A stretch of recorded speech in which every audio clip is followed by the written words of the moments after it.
Hello again, everyone. Today's story is the fairy tale Beauty and the Beast.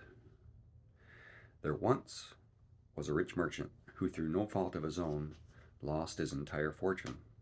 All he had left was a small house in the country where he and his family would now have to live. The merchant had three daughters.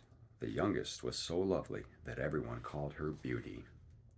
The merchant had always given his daughters the best of everything, and the two eldest girls were very spoiled. They hated their new home and did nothing but complain about it all the time. Beauty, however, tried to make the best of things. A year had passed in this way when the merchant received some good news. One of his ships, which he had believed lost, had come into port with all its cargo safe and sound. Beauty's sisters were overjoyed. They were sure the family would soon be as rich as before. As their father prepared to leave for town, they begged him to bring back fine silk dresses and jeweled necklaces. But Beauty asked for nothing. The merchant noticed her silence. "How about you, Beauty? What would you like?" "I only wish you to come home safely, father," the girl replied. "But there must be something I can bring you," said Beauty's father. "Very well," she said. "Bring me a rose. None grow here, and I am so fond of them." So the merchant set off for town. When he arrived, he learned that all the cargo had been stolen. There was nothing for him to do but turn around and head home. When the merchant was only a few miles from home, a terrible storm blew up. The snow fell so heavily that the merchant could not go on. He looked for shelter, but there was none in the forest. He was growing desperate when he spotted a path through the trees. He steered his horse onto it. As he went down the path, the snow cleared and the air grew warmer. Soon the merchant was on a paved road. On either side were orange trees heavy with ripe fruit. How strange, he thought. He kept going until he came to a white marble palace. The gates were open and the palace was entirely lit. The merchant wandered through the rooms, but he could find no one at home. He stopped in a room with a blazing fire. Thinking the fire must have been made for someone who would soon appear, he sat down before it and fell asleep. The merchant awoke in the morning to find a full breakfast set out for him. He hungrily devoured it, then walked through the palace once again, looking for his mysterious host, but he could find no one. Finally, he decided to be on his way and went outside to find his horse. In the garden, the merchant saw a rose bush covered with beautiful flowers. "At least I can bring Beauty her gift," he thought as he plucked one. Then a terrible voice above him said, "Thief! Is this how you repay the beast's kindness? That rose will cost you your life." The merchant turned to see a fearsome beast looming over him. "Please forgive me, sir," he cried, falling to his knees. "I only wished to bring a rose to my daughter Beauty." Then he told the beast his story. When the merchant had finished, the beast said, "Very well, I will spare your life, but one of your daughters must agree to take your place." The merchant was horrified, but he accepted the condition, and the beast let him go, still carrying the rose for Beauty. When the merchant reached home, his daughters eagerly ran to meet him. He gave them the sad news that he was as poor as ever. Then he handed Beauty her rose. "Here is what you asked for," he sighed, "but you cannot imagine the cost." His daughters asked him to explain. Upon hearing his story, the two older daughters turned on Beauty. "It is all your fault," they said. "You had to ask for a rose, and now look what you've done." "I know," Beauty replied, "and so it is only fair that I go to the beast in my father's place." Her father said he would not allow her to do this, but Beauty stood firm.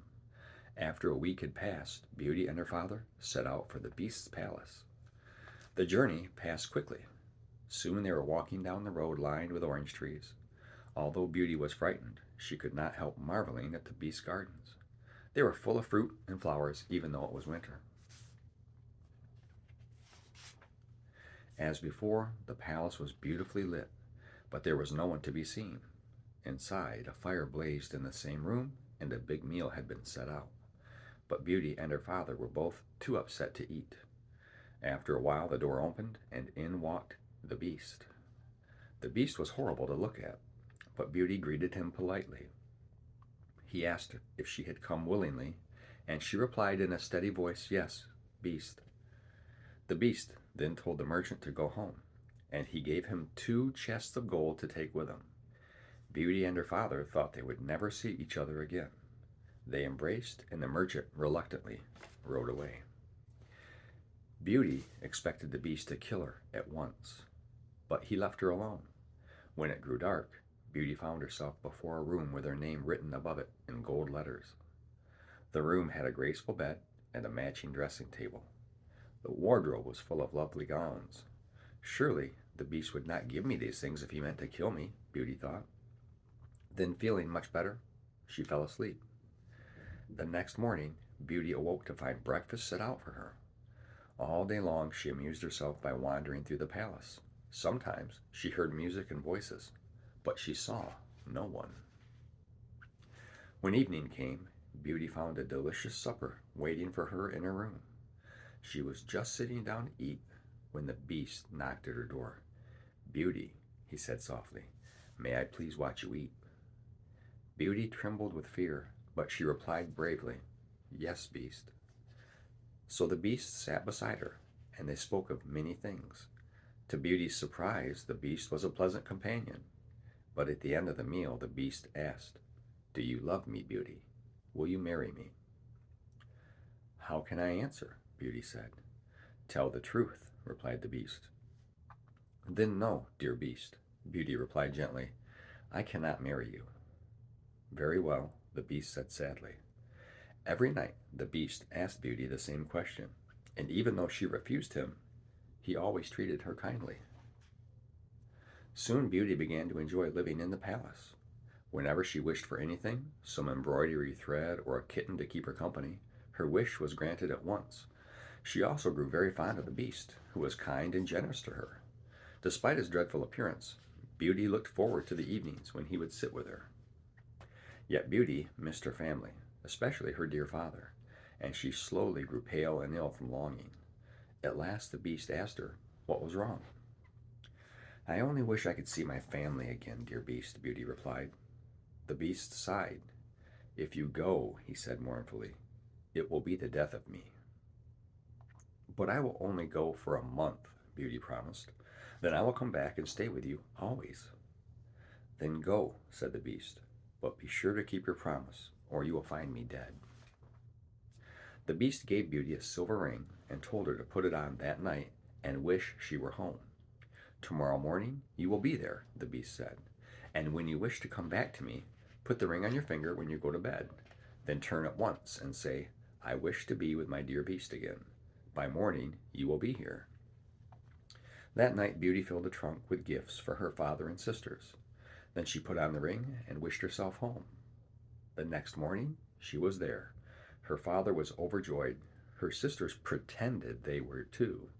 But secretly, they were jealous of Beauty because the Beast had given her many expensive and beautiful things. One day, Beauty carelessly told them that she had promised the Beast to return in a month. "Let us make her stay longer," said one of her sisters. "Then the Beast may get angry with her and not let her come back." When it came time for Beauty to go, her sisters burst into tears. "If you leave, we shall die of grief," they wailed. So Beauty stayed one day, and then another and another. But she began to worry about the Beast. One night, Beauty had a terrible dream. In it, the Beast appeared before her and said, "Beauty, you broke your promise, and now I shall die." Terrified, Beauty woke with a start. She placed the ring on her finger, turned it once, and said, "I wish to be back with my dear Beast again." The next morning, Beauty was in the Beast's palace. All day she waited for evening when the Beast would visit her. But evening came, and the Beast did not appear. Beauty ran through the palace calling his name to no avail. Next she ran into the garden. There she saw the Beast lying very still beneath the rose bushes. Beauty ran to him. "He is dead," she sobbed, "and it's all because of me." But just then the Beast's eyes opened. "Oh, Beast," Beauty cried, "I am so glad you are still alive. I never knew how much I loved you until this moment."